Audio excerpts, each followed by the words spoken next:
Il y a une forme de solitude qui ne ressemble pas à de la solitude. Elle ne ressemble pas à quelqu'un qui pleure dans sa chambre. Elle ne ressemble pas à quelqu'un qui dit clairement je me sens seul, je me sens invisible, je me sens non aimé. Elle ressemble à un enfant calme, un enfant qui ne demande pas grand-chose, qui ne fait pas beaucoup de bruit, qui a appris à lire l'atmosphère d'une pièce avant même d'y entrer, qui sait quand parler et quand disparaître, qui s'est adapté à quelque chose d'essentiel qui manquait, tellement bien adapté que personne autour de lui ne réalise toujours que quelque chose manque vraiment. Et cet enfant lui-même ne le réalise pas toujours non plus, parce qu'il n'a pas de point de comparaison. Il ne sait pas encore que ce qu'il vit n'est pas la norme, que certains enfants grandissent dans quelque chose de différent, quelque chose de plus chaud, quelque chose de plus constant, quelque chose qui dit sans avoir besoin de le dire, tu es en sécurité ici, tu peux être toi ici, tes besoins ne sont pas un problème ici. Il ne sait pas encore ça, alors il fait ce que les enfants font face à quelque chose qu'ils ne comprennent pas et ne peuvent pas changer, il s'adapte. Il réduit ses besoins, il modifie ses émotions avant qu'elles atteignent la surface, il devient utile ou invisible ou très très sage ou au contraire difficile.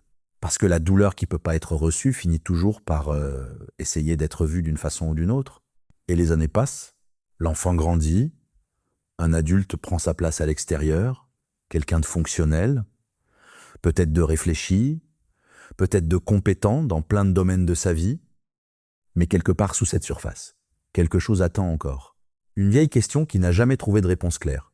Une question formée dans un corps qui ne savait pas encore parler. Une question qui n'a jamais été posée avec des mots parce que les mots n'étaient pas encore là pour la formuler. Si l'amour n'est pas venu quand il aurait dû, qu'est-ce que ça dit sur moi? Et aujourd'hui, on va parler de ça. De cette solitude qui commence avant le langage. De ce qu'elle installe dans un système nerveux qui est encore en train de se construire. De comment elle façonne la façon dont un adulte vit ses relations, de comment elle explique des choses qu'on n'a jamais su comment expliquer autrement, et de comment quelque chose peut commencer à changer, pas de façon spectaculaire, pas avec une révélation foudroyante un matin, pas avec un chemin de guérison propre et linéaire qui efface ce qui a été, mais de façon réelle, progressive, profonde. Ce qu'on va explorer aujourd'hui est peut-être une des choses les plus importantes qu'on ait abordées sur cette chaîne. Parce que derrière beaucoup des dynamiques relationnelles dont on parle, derrière l'attachement évitant, derrière l'hyperempathie, derrière la peur de l'abandon, derrière la difficulté à recevoir l'amour, même quand il est là.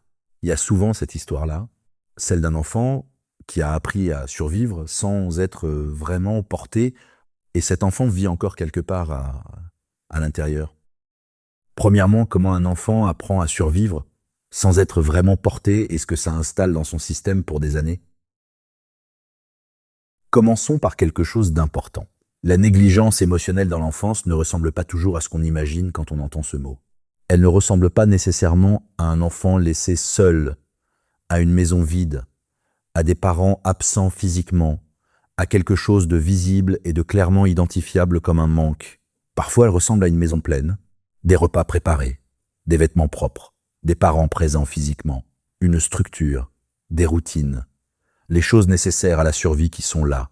Mais quelque chose d'autre manque, quelque chose de moins visible et de moins nommable. Mais quelque chose d'essentiel, la présence émotionnelle, cette façon qu'ont certains parents d'être vraiment là avec l'enfant. Pas seulement dans la même pièce, mais vraiment là, accordé à ce qu'il ressent, capable de recevoir ce qu'il traverse, capable de lui dire sans nécessairement le formuler avec des mots, tu peux être toi ici, ce que tu ressens a de la valeur ici, tu n'as pas à te rendre plus petit pour que les choses aillent bien ici. Et quand cette présence émotionnelle manque, quand l'amour est là, peut-être sous une forme fonctionnelle mais inaccessible, inconstant, conditionnel à certains comportements liés à la performance ou à la conformité ou au silence, l'enfant apprend quelque chose. Pas consciemment, pas avec des mots, pas dans une réflexion articulée sur sa situation, mais dans son corps, dans son système nerveux, dans cette partie de lui qui traite les informations de l'environnement bien avant que le langage soit disponible pour les interpréter, il apprend que l'amour est quelque chose qui se mérite.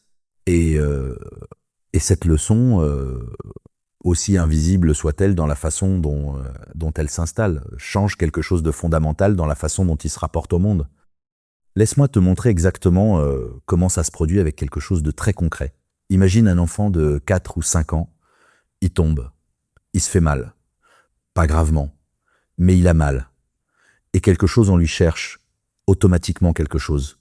Un visage qui répond au sien, une présence qui dit je vois que tu as mal, je suis là, tu vas aller bien. Et cette présence arrive constamment, de façon fiable, chaque fois que l'enfant en a besoin. Quelque chose s'installe dans son système nerveux à travers cette répétition, la détresse peut s'apaiser. Les besoins ne détruisent pas la connexion. Le monde est vivable même quand quelque chose fait mal. Et avec le temps, cette installation devient quelque chose, un modèle interne, une carte silencieuse de ce qu'il faut attendre des autres et de soi-même dans les moments difficiles. Maintenant, imagine le même enfant, mais cette fois, la présence ne répond pas de la même façon. Peut-être que l'adulte est là physiquement, mais ailleurs émotionnellement, absorbé par sa propre douleur, par son épuisement, par ses propres blessures non résolues. Peut-être que la réponse à la détresse de l'enfant est de minimiser, d'expédier, de changer de sujet, ou simplement de ne pas vraiment voir ce qui se passe. Et l'enfant, face à cette absence de réponse, fait quelque chose. Il s'adapte, pas parce qu'il le décide, pas parce qu'il réfléchit à une stratégie, mais parce que c'est ce que les enfants font. Ils sont câblés pour maintenir la connexion avec leur figure d'attachement, parce que cette connexion est littéralement une question de survie pour eux. Et si la connexion dépend de certains comportements, ils adopteront ces comportements. Si l'affection arrive quand il est sage et silencieux, il devient sage et silencieux. Si l'attention arrive quand il est utile et performant, il devient utile et performant. Si sa tristesse crée de la tension, il apprend à ranger sa tristesse quelque part, à la modifier avant qu'elle atteigne la surface, à sourire quand il a envie de pleurer, à dire ça va quand quelque chose ne va pas vraiment. Et voilà quelque chose de fondamental sur ce processus d'adaptation. Il est extraordinairement intelligent dans le contexte où il se produit. C'est pas une faiblesse, c'est pas un échec. C'est un enfant qui fait ce qu'un enfant peut faire face à un environnement où ses besoins émotionnels ne trouvent pas vraiment de réponse. Il survit, il maintient la connexion du mieux qu'il peut. Il développe des compétences remarquables de lecture de l'environnement, de régulation de ses propres émotions pour ne pas créer de friction, d'anticipation des besoins des autres. Mais ces adaptations ont un coût, parce que l'enfant ne grandit pas dans la direction de qui il est vraiment. Il grandit dans la direction de ce que l'environnement demande, et quelque chose de lui, quelque chose d'essentiel, reste sans réponse. Cette faim émotionnelle, ce besoin d'être vraiment vu, vraiment porté, vraiment reçu dans ce qu'il ressent, sans avoir à le modifier d'abord. Ce besoin ne disparaît pas parce qu'il n'est pas satisfait. Il s'approfondit et il cherche une façon de se faire entendre. Parfois, il s'exprime dans une hypervigilance, cette façon de surveiller constamment l'atmosphère émotionnelle autour de soi, de lire les visages avant d'entrer dans une pièce, de sentir la tension avant qu'elle soit verbalisée. Ces enfants deviennent des experts en lecture des autres, parce que leur survie émotionnelle en dépendait. Parfois, ils s'expriment dans un besoin intense de plaire, de prendre soin, d'être celui sur qui on peut compter, parce que l'amour conditionnel apprend que la connexion dépend de ce qu'on fait plutôt que de ce qu'on est. Parfois, il s'exprime dans quelque chose qui ressemble à de l'indifférence. Un enfant qui semble ne pas avoir besoin de grand-chose, qui gère seul, qui ne demande pas parce qu'il n'a pas besoin, mais parce qu'il a appris que demander ne produit pas de réponse fiable, et qu'il vaut mieux ne pas dépendre de quelque chose d'incertain. Et parfois, il s'exprime dans quelque chose de plus bruyant, de la colère, de l'agitation, des comportements difficiles. Parce que la douleur qui ne peut pas être reçue cherche toujours à être vue d'une façon ou d'une autre. Et parfois, la seule façon d'être vue, c'est de faire suffisamment de bruit pour qu'on ne puisse plus ignorer qu'il se passe quelque chose. Maintenant, voilà quelque chose de crucial que je veux que tu comprennes sur ce qui se passe dans le corps de cet enfant pendant tout ça. Parce que ce dont on parle n'est pas seulement psychologique, c'est aussi physique, neurologique. Le système nerveux d'un enfant se construit littéralement dans la relation, dans la répétition des interactions avec ses figures d'attachement. Et quand ces interactions sont fiables, chaleureuses, constantes, le système nerveux apprend quelque chose d'essentiel. La détresse est temporaire. Elle peut s'apaiser. Je ne suis pas seul avec ce que je ressens. Mais quand les interactions sont imprévisibles, inconstantes, émotionnellement absentes, le système nerveux apprend autre chose. Reste en alerte. Ne te détends pas. La sécurité n'est pas garantie. La prochaine rupture peut arriver à tout moment. Et ce système nerveux, en alerte permanente, ce corps qui reste préparé à la déception, à l'abandon, à la rupture de connexion, c'est pas quelque chose qu'on décide de changer simplement parce qu'on grandit. Ça reste, ça continue de tourner en arrière-plan, bien après que l'enfance est terminée, bien après que les circonstances ont changé, bien après que l'adulte vit dans un environnement différent avec des personnes différentes. Parce que c'est pas une pensée, c'est une installation profonde dans le corps, dans le système nerveux, dans la façon dont on traite la proximité et la vulnérabilité et la dépendance. Et c'est cette installation, cette façon dont l'enfant non porté devient l'adulte qu'il devient dans ses relations, qu'on va explorer maintenant, parce que les schémas qu'on voit à l'âge adulte, cette difficulté à se détendre dans l'amour, cette façon de fuir la proximité, ou au contraire de s'y accrocher trop fort, cette honte après avoir demandé quelque chose, cette méfiance face à la douceur, tout ça, une histoire. Et cette histoire commence ici. Deuxièmement, l'adulte que cet enfant devient dans ses relations et pourquoi certaines choses ne s'expliquent pas autrement, il y a quelque chose de particulier qui se passe quand cet enfant devient adulte de l'extérieur. Il peut ressembler à quelqu'un qui fonctionne bien, qui gère, qui avance, qui a construit une vie, qui a des compétences, des relations, des projets, mais quelque chose d'autre se passe à l'intérieur, quelque chose que les autres ne voient pas toujours, que lui-même ne comprend pas toujours complètement, une tension particulière, une façon d'être dans les relations qui semble parfois plus compliquée que ça ne devrait l'être. Et cette tension, c'est pas de la folie, c'est pas de l'instabilité, c'est pas quelque chose qui ne va pas fondamentalement chez lui. C'est l'enfant qui vit encore à l'intérieur, avec ses anciennes cartes, ses anciens réflexes, sa vieille façon de lire le monde construite à partir de ce que l'environnement lui a appris quand il était encore trop petit pour le remettre en question. Et voilà comment ça se manifeste concrètement dans les relations adultes. La première façon, et peut-être la plus courante, il a du mal à se détendre dans l'amour. Quelqu'un l'aime vraiment, quelqu'un est là de façon constante, quelqu'un ne part pas, quelqu'un offre quelque chose de stable et de chaleureux, et quelque chose en lui ne peut pas tout à fait le recevoir, pas parce qu'il ne veut pas parce qu'il ne tient pas à cette personne, mais parce que quelque chose dans son système nerveux reste en alerte, même face à quelque chose de sûr. Parce que son corps a appris très tôt que la chaleur est imprévisible, que la constance ne dure pas, que quelque chose de bon peut disparaître. Et son système reste préparé à cette disparition même quand elle ne se produit pas. Laisse-moi te montrer ça avec quelque chose de très concret. Imagine quelqu'un dont le partenaire dit quelque chose de doux, un soir ordinaire. Rien de particulier, juste une phrase qui dit « Tu comptes pour moi, je suis content d'être là avec toi ». Et au lieu de recevoir ça simplement, quelque chose se produit, une légère méfiance, une pensée qui arrive avant même d'avoir été choisie. Pourquoi il dit ça? Qu'est-ce qui va changer après? Est-ce que c'est vrai vraiment? Et parfois, une honte qui suit. Pas parce que quelque chose de mal s'est passé, mais parce que quelque chose dans son système a répondu à la douceur avec de la suspicion. Et cette réponse lui semble étrange, inadaptée. La preuve que quelque chose ne va pas chez lui. Mais voilà ce que cette réponse dit vraiment. Elle dit que son système nerveux a été formé dans un environnement où la douceur n'était pas fiable, où la chaleur pouvait disparaître sans prévenir, où se détendre dans quelque chose de bon pouvait être suivi d'une déception et le corps retient ses apprentissages, bien après que les circonstances ont changé.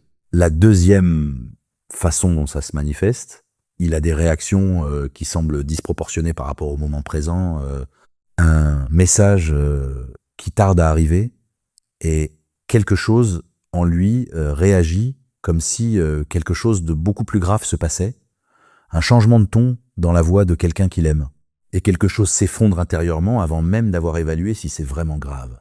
Un conflit ordinaire, le genre que toutes les relations traversent, et quelque chose dans son système traite ça comme une catastrophe potentielle, comme si la rupture de connexion était définitive, comme si quelque chose d'essentiel allait être perdu, et de l'extérieur.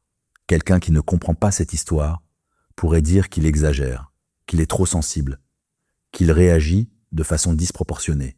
Mais voilà ce qui se passe vraiment. Ce message tardif, ce changement de ton, ce conflit ordinaire, ne touchent pas seulement le moment présent. Ils effleurent quelque chose de bien plus ancien, quelque chose formé à une époque où l'enfant n'avait aucun pouvoir, aucune distance, nulle part ailleurs où aller, où une rupture de connexion n'était pas juste inconfortable, elle était menaçante d'une façon très réelle et très physique, et le corps se souvient de ça.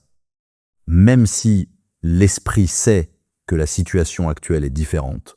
La troisième façon, il cherche l'amour dans des endroits qui reproduisent ce qu'il connaît, et pas parce qu'il aime souffrir, pas parce qu'il cherche consciemment quelque chose de douloureux, mais parce que ce qui est familier semble croyable, et ce qui est trop stable, trop constant, trop doux, peut sembler étrange, artificiel, trop beau pour être vrai. Alors il peut se retrouver attiré par des personnes qui recréent quelque chose de connu, l'inconstance, l'imprévisibilité, la chaleur suivie du retrait, l'affection conditionnelle, pas parce que c'est ce qu'il veut, mais parce que quelque chose dans son système reconnaît ça. Et reconnaître quelque chose peut ressembler à de la sécurité, même quand ce quelque chose fait mal. La quatrième façon, il a honte après avoir exprimé un besoin. Il demande quelque chose. Il exprime qu'il a besoin de quelque chose, qu'il se sent seul, qu'il aimerait plus de présence, plus de constance. Et après avoir dit ça, quelque chose arrive. Une vague de honte, un besoin de minimiser ce qu'il vient de dire, de se justifier, de dire non, laisse tomber, c'est rien, de sourire pour effacer ce qu'il vient d'exprimer. Parce que, quelque part dans son histoire, exprimer un besoin n'a pas produit de réponse fiable, ou a produit de la distance, ou a été accueilli avec de l'impatience, ou de l'indifférence, ou même de la punition. Et son système a enregistré quelque chose. Les besoins créent des problèmes. Les besoins éloignent les gens. Les besoins sont une forme de trop, et même adulte. Même dans une relation où quelqu'un est sincèrement prêt à recevoir ce qu'il exprime, quelque chose se referme rapidement après l'ouverture. Comme si se montrer dans le besoin était dangereux. La cinquième façon, il y a une guerre intérieure constante. Une partie de lui veut la proximité avec une intensité réelle. Cette envie d'être vraiment vu, vraiment connu, vraiment tenu dans quelque chose de stable, et une autre partie résiste à cette proximité avec la même intensité, cette méfiance de quelque chose qui pourrait disparaître, cette peur que si quelqu'un le voyait vraiment, le vrai lui avec ses besoins et ses fragilités et ses angles non polis, il serait trop. Et ces deux forces, ce désir et cette résistance, coexistent en permanence. Alors parfois ils s'approchent, vraiment, laissent quelque chose de réel se produire, se montrent d'une façon qui lui coûte quelque chose, et puis quelque chose le fait reculer. Pas toujours quelque chose d'énorme, parfois quelque chose de petit, un signal perçu, une légère distance, une interaction qui n'a pas eu la texture qu'il espérait, et il recule, crée de la distance, se ferme, pas parce qu'il ne veut plus la connexion, mais parce que quelque chose dans son système a décidé que se protéger maintenant valait mieux que de risquer la déception plus tard. Et de l'extérieur, cette façon de souffler le chaud et le froid, d'avancer et de reculer, peut sembler confuse, incohérente, difficile à suivre, mais de l'intérieur.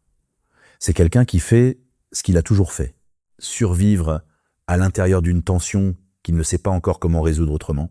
Maintenant, voilà quelque chose d'essentiel que je veux que tu comprennes sur tout ça.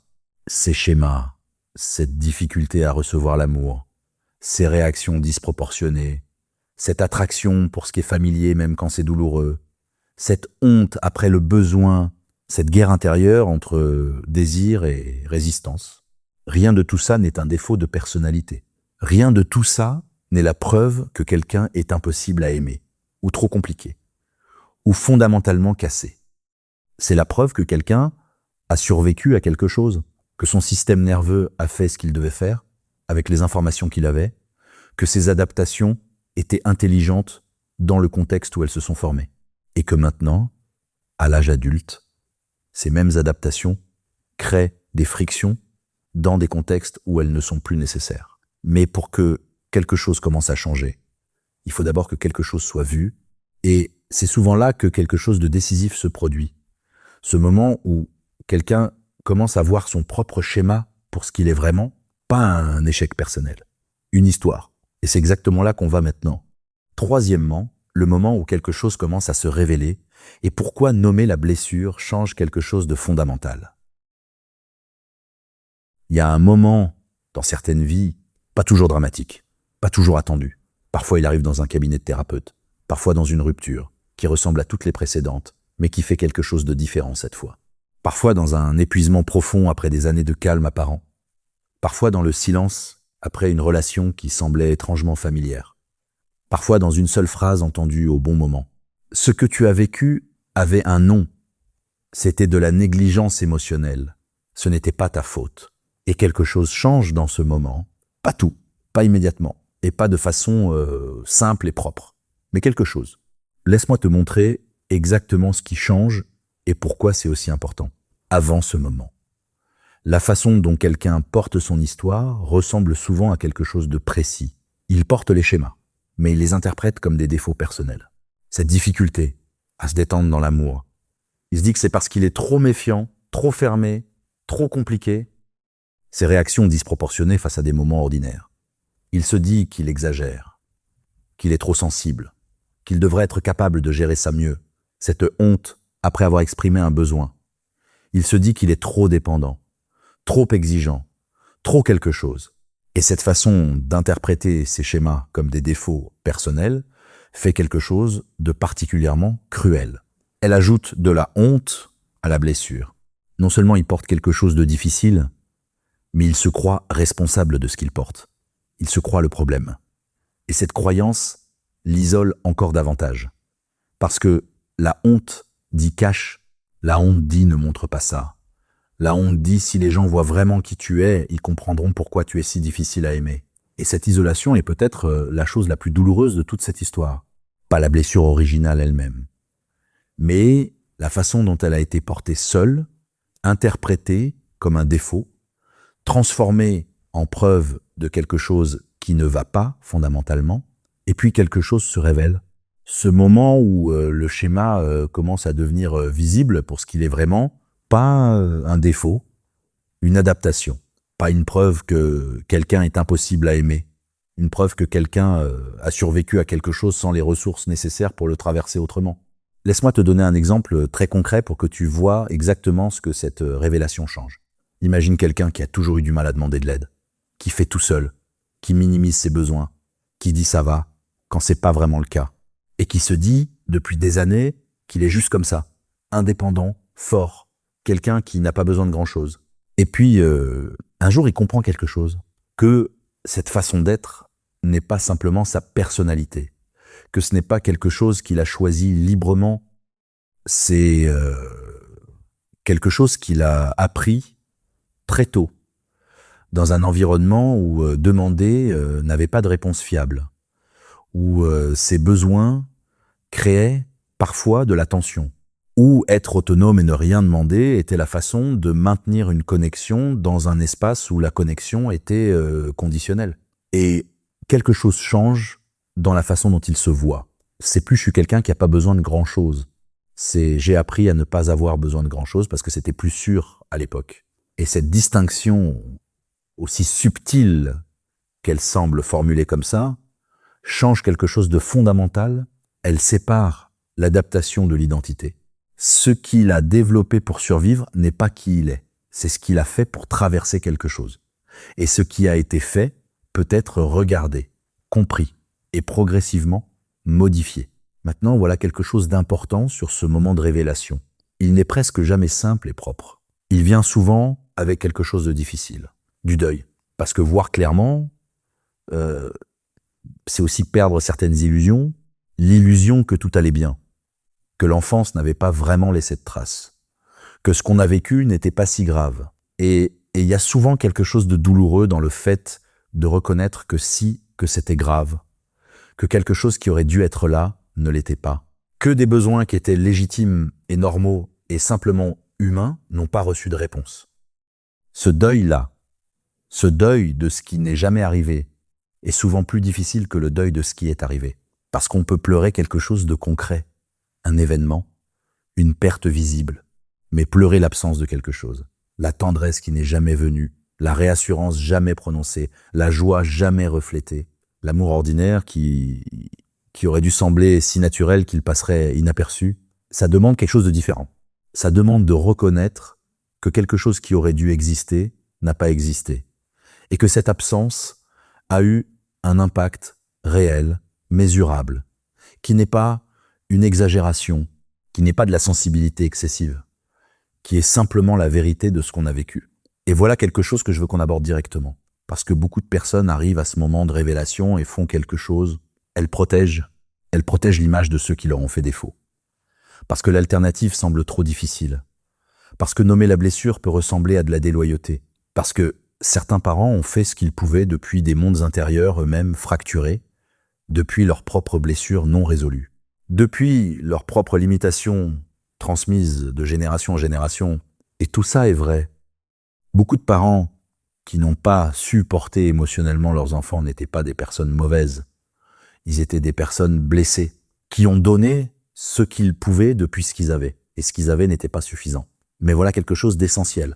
Comprendre les origines de la limitation d'une autre personne, avoir de la compassion pour ce qu'elle a elle-même traversé, et nommer honnêtement l'impact que ça a eu sur toi, ces deux choses peuvent coexister. On n'est pas obligé de choisir entre la compassion pour eux et l'honnêteté sur soi. On peut dire en même temps, ils ont fait ce qu'ils pouvaient depuis ce qu'ils avaient, et ce qu'ils avaient n'était pas suffisant pour ce dont j'avais besoin. Et ça m'a affecté d'une façon réelle, et voilà maintenant quelque chose de particulièrement important sur ce que ce moment de révélation produit. Il change la question avant ce moment. La question qui tourne en arrière-plan est souvent quelque chose comme « qu'est-ce qui va pas chez moi ?» Et cette question, aussi inconsciente soit-elle, oriente tout. Elle oriente la façon dont on interprète ses réactions, la façon dont on se juge dans ses relations, la façon dont on porte ses schémas. Après ce moment, la question change. Que m'est-il arrivé? Et ce changement de question est profond, vraiment profond, parce que la première question part du principe que quelque chose ne va pas fondamentalement et cherche à le confirmer. La deuxième question part d'un endroit différent. Elle cherche à comprendre, à contextualiser, à donner du sens à quelque chose qui semblait jusqu'ici sans explication cohérente. Et nommer la blessure, lui donner un contexte, comprendre d'où elle vient et pourquoi elle a produit ce qu'elle a produit, rend quelque chose que la négligence avait volé, la cohérence. Soudain, les schémas qui semblaient aléatoires, les réactions qui semblaient disproportionnées, les difficultés qui semblaient inexplicables, commencent à s'inscrire dans quelque chose de compréhensible. Pas excusable nécessairement, pas immuable, mais compréhensible. Et quelque chose dans cette compréhension est déjà différent. L'adulte peut commencer à se voir, non pas comme impossible à aimer, mais comme quelqu'un qui a appris très tôt que l'amour était incertain et qui a construit un monde intérieur entier autour de la survie de ce fait, et ce quelqu'un. Cet adulte qui commence à voir son histoire pour ce qu'elle est vraiment. Pas comme un défaut, comme une histoire. Ce quelqu'un peut commencer à faire quelque chose qu'il n'avait peut-être jamais vraiment fait avant. Se traiter avec la même douceur qu'il offrirait à quelqu'un d'autre, dans la même situation. Et c'est précisément là que quelque chose peut commencer à changer vraiment. Pas de façon spectaculaire, pas du jour au lendemain, pas avec une guérison linéaire et propre qui efface ce qui a été, mais de façon réelle. Et c'est exactement de ça qu'on va parler maintenant. Quatrièmement, ce que la guérison ressemble vraiment et pourquoi elle ne ressemble pas à ce qu'on imagine. Parlons de quelque chose que beaucoup de gens se représentent mal. La guérison. Parce qu'il y a une image de la guérison qui circule. Une image propre et linéaire. Quelqu'un qui traverse quelque chose de difficile. Qui fait le travail nécessaire. Qui arrive de l'autre côté transformé, libéré, débarrassé de ce qu'il pesait. Comme si la guérison était une destination. Un état qu'on atteint. Un moment où on peut dire c'est bon, c'est derrière moi, je suis réparé. Et cette image, aussi rassurante soit-elle, ne correspond pas vraiment à ce que la guérison ressemble pour quelqu'un qui a grandi sans être vraiment porté émotionnellement. Parce que ce type de guérison ne ressemble pas à de la réparation. Elle ressemble à autre chose. Elle ressemble à du deuil, d'abord, avant de pouvoir construire quelque chose de différent en soi. Il faut souvent pleurer ce qui n'a pas été. Et ce deuil est particulier parce qu'il ne porte pas sur quelque chose qui a existé et a été perdu. Il porte sur quelque chose qui n'a jamais existé. La tendresse qui aurait dû arriver sans être méritée. Le réconfort qui aurait dû être là dans les moments difficiles. Cette façon qu'un enfant devrait avoir de se sentir en sécurité dans son propre foyer, sans avoir à performer, sans avoir à se rendre utile, sans avoir à disparaître pour que les choses aillent bien. Tout ça n'a pas existé. Et pleurer ce qui n'a jamais existé est différent de pleurer quelque chose qu'on a eu et perdu. Parce que il n'y a pas de souvenir concret à tenir. Pas d'image précise à laquelle retourner, juste l'absence, ce contour vide de quelque chose qui aurait dû être là. Et ce deuil est nécessaire, pas comme une étape à cocher avant de passer à autre chose, mais parce que sans lui, la guérison peut devenir une autre performance, une autre façon d'être impressionnant, détaché, rapidement réparé, une autre adaptation qui ressemble à du mieux sans vraiment l'être. Maintenant, voilà quelque chose d'important sur ce que ce deuil permet. Il permet de poser quelque chose. Cette question, qu'est-ce qui ne va pas chez moi, que l'adulte porte depuis si longtemps, ce poids de se croire fondamentalement inadapté à l'amour. Cette façon de s'interpréter comme le problème dans toutes ces relations difficiles, en faisant le deuil de ce qui n'a pas été, en reconnaissant que quelque chose d'essentiel manquait dans l'environnement et non pas dans l'enfant, quelque chose commence à se déposer, pas tout, pas immédiatement, mais quelque chose, et voilà maintenant quelque chose de très précis sur comment la guérison se construit concrètement. Elle se construit à travers de nouvelles expériences répétées. Et je veux insister sur ce mot, répéter. Parce que le système nerveux ne change pas sur la base d'une compréhension intellectuelle. On peut comprendre avec la tête que sa réaction de méfiance face à la douceur vient de son histoire, que cette hyper-vigilance dans les relations est une adaptation et non pas un défaut, que les besoins sont légitimes et humains et ne détruisent pas la connexion. On peut comprendre tout ça et continuer de réagir de la même façon parce que ce qui a été installé dans le corps à travers des années d'expériences répétées ne se change pas avec une seule prise de conscience. Ça se change à travers de nouvelles expériences répétées qui apprennent quelque chose de différent au système nerveux. Laisse-moi te montrer ça avec quelque chose de très concret. Imagine quelqu'un dont le système nerveux a appris très tôt que demander de l'aide créait de la distance ou de l'impatience ou de l'indifférence. Et maintenant, cet adulte est dans une relation avec quelqu'un de présent, de constant, de sincèrement prêt à être là, et un jour il demande quelque chose de petit, j'aurais besoin de ton aide avec ça, ou je me sens seul ce soir, ou je n'arrive pas à gérer quelque chose. Et la personne répond, elle est là, elle ne se retire pas, elle ne devient pas impatiente, elle ne minimise pas ce qui a été exprimé. Et quelque chose se passe dans le système nerveux de cet adulte. Pas une transformation immédiate et complète, mais quelque chose. Une légère mise à jour, une expérience qui dit quelque chose de différent de ce que le corps avait enregistré jusqu'ici, demandé a produit une réponse, la connexion n'a pas été détruite, quelque chose de bon est arrivé, et si cette expérience se répète encore et encore, avec la même constance la même fiabilité, quelque chose commence à se construire. Une nouvelle information dans le système nerveux, pas assez forte encore pour effacer ce qui a été installé pendant des années, mais réelle et cumulative. Et voilà maintenant quelque chose d'essentiel sur les endroits où cette guérison peut se produire. Parce que elle se produit pas nécessairement dans un seul contexte. Elle peut se produire dans la thérapie, cet espace particulier où quelqu'un rencontre lentement la constance sans punition, où le système nerveux fait l'expérience répétée d'être reçu, d'être vu, d'exprimer quelque chose de difficile sans que la relation en soit détruite. Elle peut se produire dans des amitiés profondes, ces relations où quelque chose de stable existe depuis assez longtemps pour que le système commence à y faire confiance vraiment.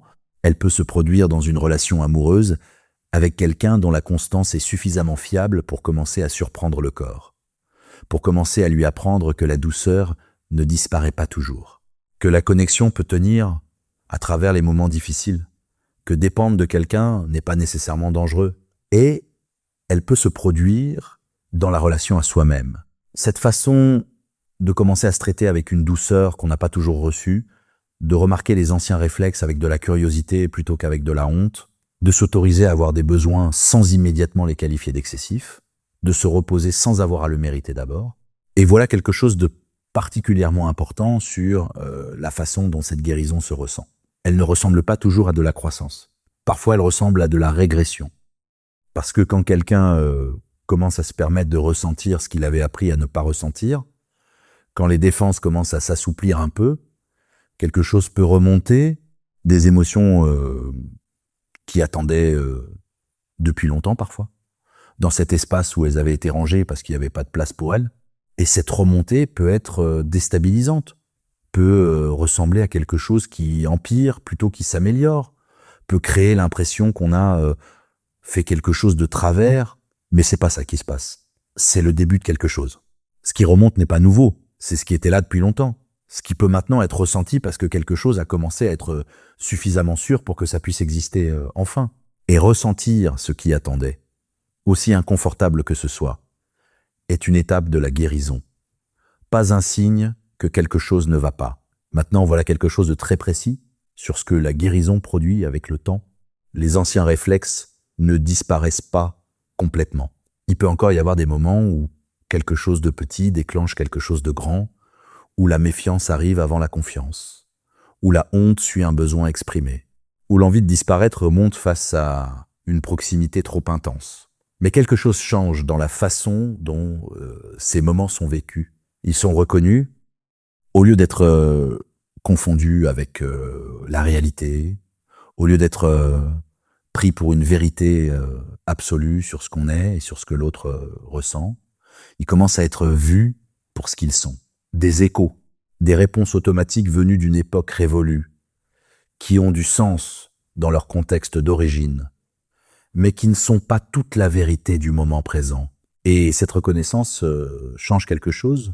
Pas la réponse automatique elle-même peut-être, pas toujours, pas immédiatement, mais ce qui vient après, la capacité de faire une pause, de se dire quelque chose remonte, quelque chose de vieux. Est-ce que ça correspond à ce qui se passe vraiment maintenant, ou est-ce que c'est mon histoire qui parle? Et depuis cette pause, depuis cet espace minuscule entre le déclencheur et la réaction, quelque chose de différent devient possible. Un choix pas parfait, pas toujours disponible, pas sans effort, mais possible. Et voilà maintenant quelque chose d'essentiel que je veux vraiment que tu emportes de cette section. La guérison d'une enfance sans amour suffisant ne produit pas quelqu'un d'invulnérable. Elle produit quelque chose de différent, quelqu'un qui peut tenir deux réalités en même temps, qu'il a été privé de quelque chose d'essentiel et qu'il est toujours digne d'amour, que la blessure était réelle et qu'elle n'a pas besoin de gouverner chaque connexion future, que certaines parties sont restées figées dans le désir d'une chose qui n'est jamais venue et que ces parties méritent de la douceur plutôt que de la honte.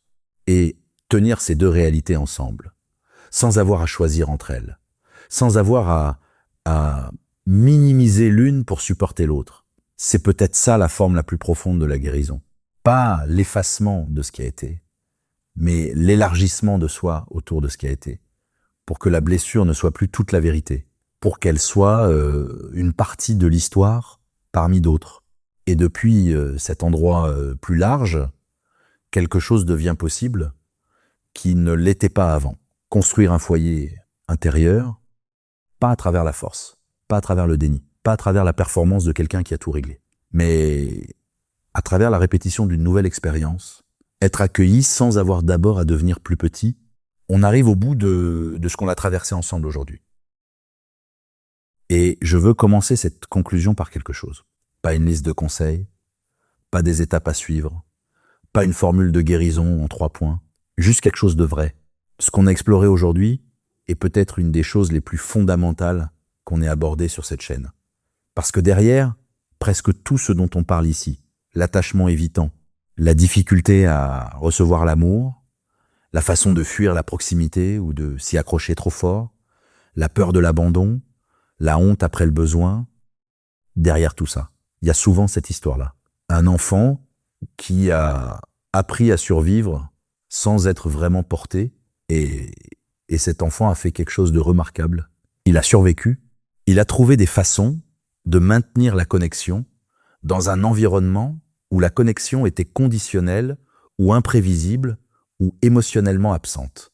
Il a développé des compétences de lecture de l'environnement extraordinaires.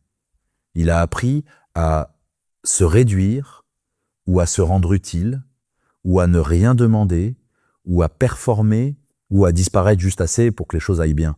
Et toutes ces adaptations, aussi coûteuses soient-elles maintenant, ont fait quelque chose de réel à l'époque.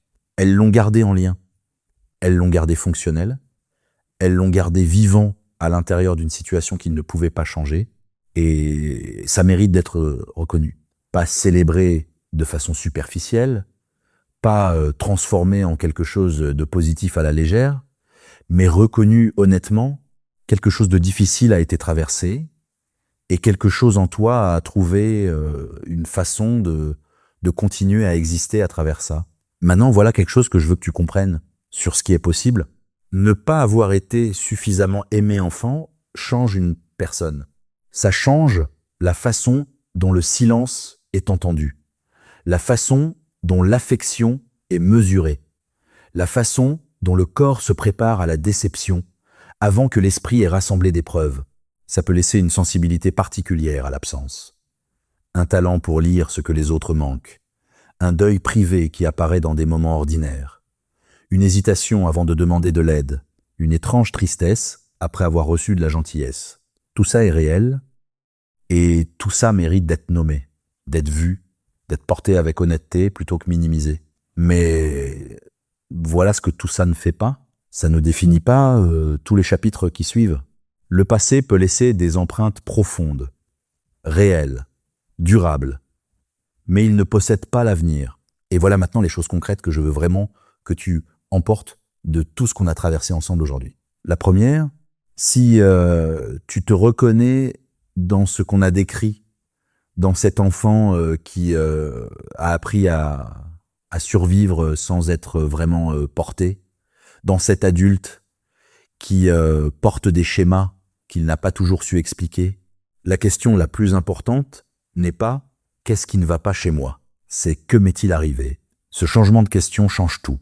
Il sort la blessure du registre du défaut personnel et la place dans le registre de l'histoire. Et une histoire peut être comprise, contextualisée, portée autrement. La deuxième, le deuil de ce qui n'a pas été est nécessaire. Et il est différent du deuil de ce qu'on a perdu. Pleurer ce qui n'a jamais existé. La tendresse qui n'est jamais venue, le réconfort jamais offert. L'amour ordinaire qui aurait dû sembler si naturel qu'il passe inaperçu. Ce deuil n'est pas de la faiblesse. Ce n'est pas rester dans le passé. C'est permettre à quelque chose de se déposer pour qu'autre chose puisse commencer à exister. La troisième, la compassion pour ceux qui n'ont pas su te porter émotionnellement et l'honnêteté sur l'impact que ça a eu sur toi. Ces deux choses peuvent coexister. Tu n'as pas à choisir entre comprendre leurs limitations et reconnaître ta blessure. Les deux sont vrais en même temps. La quatrième, les anciens réflexes ne disparaissent pas complètement. Et ce n'est pas l'objectif. L'objectif n'est pas de devenir quelqu'un qui ne porte plus aucune trace de ce qu'il a traversé. L'objectif et de devenir quelqu'un qui peut tenir ses traces avec plus de douceur, qui peut les reconnaître quand elles remontent, qui peut faire la différence entre l'écho de quelque chose d'ancien et la réalité du moment présent. Et voilà maintenant la toute dernière chose, quelque part, dans cette exploration, dans ces mots sur l'enfant qui attendait quelque chose qui n'est pas vraiment venu, dans cette description de l'adulte qui porte encore cette attente à l'intérieur, dans tout ce qu'on a traversé ensemble. Peut-être que quelque chose a résonné. Peut-être que quelque chose a été reconnu que tu ne savais pas encore nommer clairement. Et si c'est le cas, je veux que tu entendes quelque chose. Ce que tu as traversé avait un impact réel. Tes besoins n'étaient pas excessifs. Ta faim émotionnelle n'était pas un défaut de caractère. Et la façon dont tout ça a façonné ta vie relationnelle n'est pas une preuve que quelque chose ne va pas fondamentalement en toi. C'est une preuve que quelque chose s'est passé. Et quelque chose qui s'est passé peut être vu, nommé, compris, porté autrement. Et avec le temps, à travers les bonnes expériences répétées, à travers la constance de certaines présences, à travers le travail patient de se voir soi-même avec honnêteté et douceur, quelque chose peut commencer à changer. Pas l'effacement de ce qui a été, jamais vraiment, mais l'élargissement de ce qu'on est autour de ce qui a été, jusqu'à ce que la blessure ne soit plus toute l'histoire, jusqu'à ce que la vieille faim ne soit plus la seule voix qui parle, et jusqu'à ce que quelque chose qui semblait impossible devienne progressivement réel, devenir un endroit où l'amour est enfin autorisé à exister.